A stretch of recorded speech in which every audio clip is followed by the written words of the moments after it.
Sandbox Sisters. Sandbox Sisters. Sandbox Sisters. Sandbox Welcome to Sandbox Sisters. Sisters, where Sandbox shared roots meet three Sisters. powerful stories. Sandbox We want to thank you for Sisters. joining us on another episode of Sandbox Sisters. And on tonight's episode, we want to honor our Black history. We want to honor Black, in honor of Black history. We want to talk about some well-known or little-known inventors. We want to give them the recognition they're due.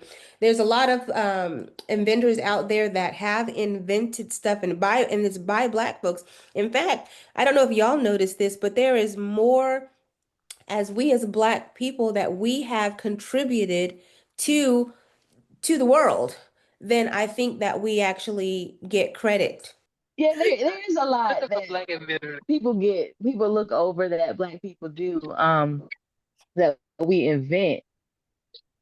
This is more, what I have to say is more like catered to what's happening now. Hmm. Like I take like really expensive vitamins because when I was trying to conceive, that's what the doctor put me on. So I've continued to use those because they're very good. But I have decided last night that I was gonna give Black Girl Vitamins a try. Me and you were Oh, talking Oh, about it the other day, but yes. I was more concerned about, are they just putting Black Girl Vitamins on it just to bring us in? But I have a Hmm. friend who's taken them and she said they're pretty good. But the one that I decided to get was the one for PCOS. So I'm going to give that a try and Okay. see how that does for me. Oh yeah, keep us posted on that one because I'm very Yeah. interested in the brand. Because like you're saying, I was skeptical because I get a lot of commercials, so to speak, that come across my feed. And everything always looks good, and Yeah. everybody's talking good about it, but you can't just hop on everything. And for me, going No. through the whole perimenopause right now, I'm like these hot flashes and dryness and everything else. That's all I'm gonna say is Yeah. real. Stop there. Yeah, I stop right Yeah. there. And I think that's what happened with me. I think like the PCOS went down, like the symptoms, but I think Hmm. I'm getting there near the perimenopause, however you say it, perimenopause. Hmm. I think it's starting to flare up because my jawline is like breaking out, hormonal acne. So Uh, I know I'm probably gonna have to start getting back on like my regimen that I had to take like when I was trying to conceive, because I guess the PCOS is like, I guess, revving up again. So I mm-hmm. decided to give them a try. I just want to see because hopefully they're good because I've been hearing good things about it. Hmm. So I really want to support Black-owned business. Okay, yes. Well, I'm excited to hear about the results of that Mm-hmm. because I'll I'm be back all to let you yeah. all know. yes, yes. Um, but I'll tell you one of the people that I picked three people. I don't know how many y'all chose, but um I picked Frederick McKinley Jones, and he let's see his he was born 1893, passed in 1961, and he developed refrigeration equipment, receiving 40 patents for it.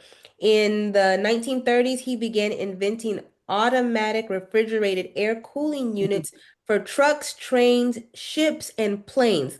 And Mm, you think about this, where would we be today if we didn't have that invention? We can't you get on the highway and you're going to see the trucks with the refrigeration units on it. You know what I mean? yeah. Ice cream trucks Mm-hmm. have some kind of refrigeration on it. Because of Frederick, food is or perishable food is able to, I guess, survive the trip whenever it has to go from across the waters. So Mm-hmm. I thought that was a good one. Definitely something that we could we are benefiting from today. Absolutely. That's awesome. Hmm. Well, I have two things. I have Mr. Paul Downing. Hmm. He invented the mailbox. Ooh, we So need that. that was we did. I mean, Wow. that's our first form of real communication. Uh-huh. Um, how we were able to send letters and postcards to different people. So if it wasn't for good old Paul, you wouldn't be getting your bills every month. But there, okay, this isn't an invention that someone made. This is a black fact that happened that I always think about and it always makes me cry every year. And that was the life of George Steiny Jr. I don't know if y'all know him. He was a 14-year-old boy in South Carolina. Him and his sister were, this was happening in 1944. And him and his sister were outside playing. And two little white girls walked up to them and asked if they knew where to find a certain wildflower. They told them no, and they left. And the two little girls left. So later on that evening, the two little girls did not come home. And there was a search for the little girls. And the little boy, George, he was 14, he went and helped them to look for the little girls. But while they were looking for the little girls, he made a comment. I saw them earlier today. And when he made that comment that he saw them earlier today, they wound up going to his house that evening and arrested him because they found the two little girls' bodies in a ditch. They were beaten severely and sexually assaulted. Oh. They arrested him at the age of 14 for first-degree murder, and he was placed in jail. They took him to an interrogating room where they interrogated him by himself. They believe they just scared him half to death, and he confessed and said that he did it with no lawyer present. Within a month, they had an all-white jury listen to his trial, which only took 2 hours for the entire trial. His mother and father, none of his family, was even allowed in the courtroom because there was no blacks allowed. His sister, who was outside with him playing, they never questioned her. They didn't even let her testify. So after he was in the midst of the jury deliberating, they found him guilty of murder and they sentenced him to death. The judge sentenced him to death the same day. I don't know if he died the same day. But they say he was so little, he was only 90 pounds, that when they put him in the electric chair, he had to sit on a Bible because the little Yeah, head thing couldn't I get heard on his him head. before. I heard that part before right there. And they asked him if he had any final words, and he said, "No, sir." And they said his little body, the little headgear couldn't even stay on him when the 24,000 volts of electricity went on through his body. It flew off, and they said you could just see his eyes open wide and the tears just running down his face. That story just gets to me because the family had to move because they were getting death threats.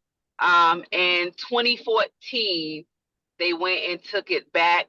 They was able to reopen the trial, and his brothers and sisters said, the family decided to leave it alone because they were trying to kill the entire family.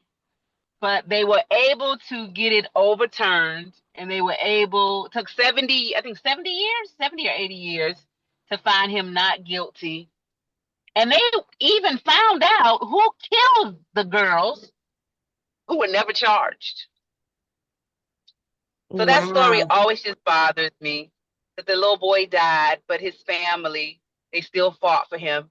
And his brothers and them, they were in their 70s by the time they fought for him. Yeah, they said and then the sister said she never saw her mother smile again. So that's a Black history fact that always gets to me. To know that he was the youngest person executed in the 20th century. That's Yeah.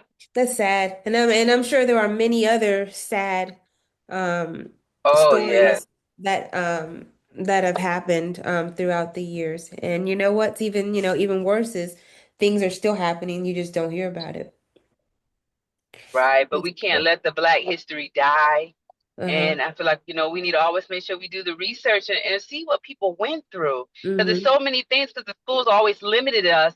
And there was only certain things that they wanted to tell us or want us to know. And I think it was just out of fear. So true. My That's all. my person would be, because I am a music connoisseur. I like to say extraordinaire.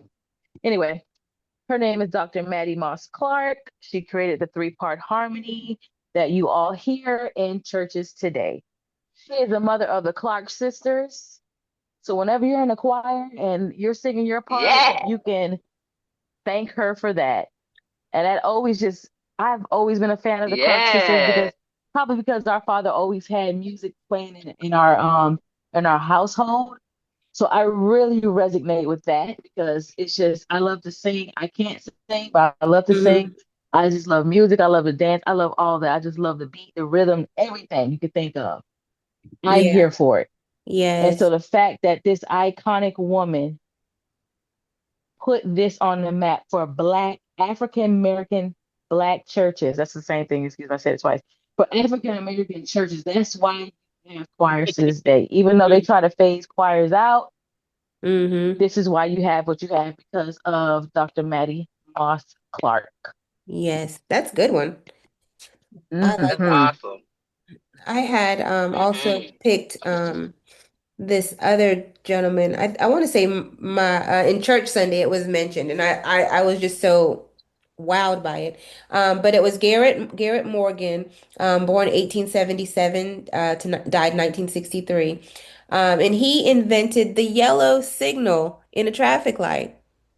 Mm. And just thinking about the fact Yes. that there was no, it was just literally red, then green.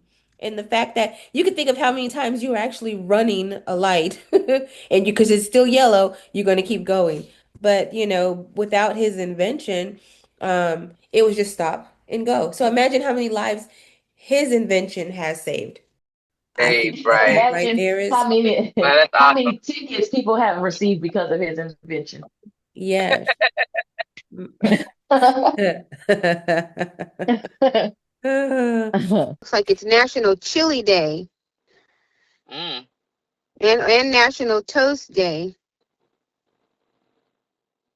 National Toast Day. That sounds good.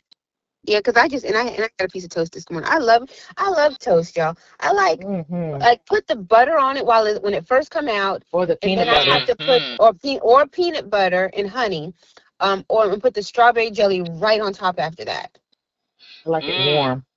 Yes. Oh my God. Do y'all get mad if the toast is cold? Yes. I don't eat it. I like When it I don't get want it. when I I get stand right Texas next to the toaster. toast, if I get Yeah. Zaxby's, which I don't, when I Mhm. used to get it, I had to put the toast in the toaster for a second. The Yes. Texas Oh toast. my goodness. Oh, I never thought about that. I guess I just didn't eat it. That is a good one. Yeah. If I'm not right there Uh-huh. at the toaster when it pops up, I'm like mad because it's just like It's so pointless. hot. The other say it's pointless. Yeah, It and then I is. gotta eat it. I gotta eat it like right then. Like Hmm. I can't let it just sit. Even like the other day we went to Waffle House, and my food came with toast. I ate the toast first because it was Really? hot. Yeah, because the toast was hot. See, for me, toast is like a dessert. So when I used to be out, I can manage eating it last Yes. Oh, they ate my toast last too. because I Oh. love bread so much. But if That's I'm home, sweet. I want it hot. And Ronnie, he'll still order raisin toast. Ooh, And raisin when toast Yes, be sir. busting. When he get the raisin toast, I always get a bite for Dana. Tell I, and you always probably say this for Nana. I do. I said, yeah, that's for Nana. Man, when Nana first passed, we was on a raisin toast buying kick. Man, this for Just Nana. killing your A1C. Yeah, this for Nana. Nana like, man, I got a new body. I don't know about you, but you go ahead. Enjoy that right toast. Ahead. It's for Nana. Yes. Oh my goodness. In fact, oh yeah, toast. That's it. That's man. And then y'all know when the Pepperidge Farm breads came out with all the different flavors. Y'all noticed? I did. I don't eat Pepperidge Farm. No. Oh Pepperidge my Farm be goodness. busting too now. They do. They got a strawberry one. They got a cinnamon swirl. You can't really go wrong with Pepperidge Farm. No, and you put that in toaster and just put some butter on it. Kerrygold. Put the Kerrygold on it. Man, that right there, that's good eating. If you want to be blessed. If you want to be blessed. If you want to be, because you don't have to be, but if you do. Yes. Ooh, yes. So thank God for National Toast Day. Hallelujah. What about have you ever stand at the toaster and wait for the toaster pop up and put peanut butter on it? Ooh, We just did that. No, she yes. didn't say peanut butter. No, we Okay, did initially. But yes, Oh, when I that thought- When peanut that butter stuff go be on it, running off the side. yes, and Hey, then dip it in hot tea. Okay. Or put some honey on it. Put honey. Yes, Peanut that right butter, there, honey. that used to be my favorite. You see, Favorite. How can you say you're a big back without saying you're a big back? I like peanut butter and toast. Oh boy. And that's a wrap. Thank you for joining us with Sandbox Sisters. Same Sandbox roots, Sisters. 3 roads, 1 unbreakable bond.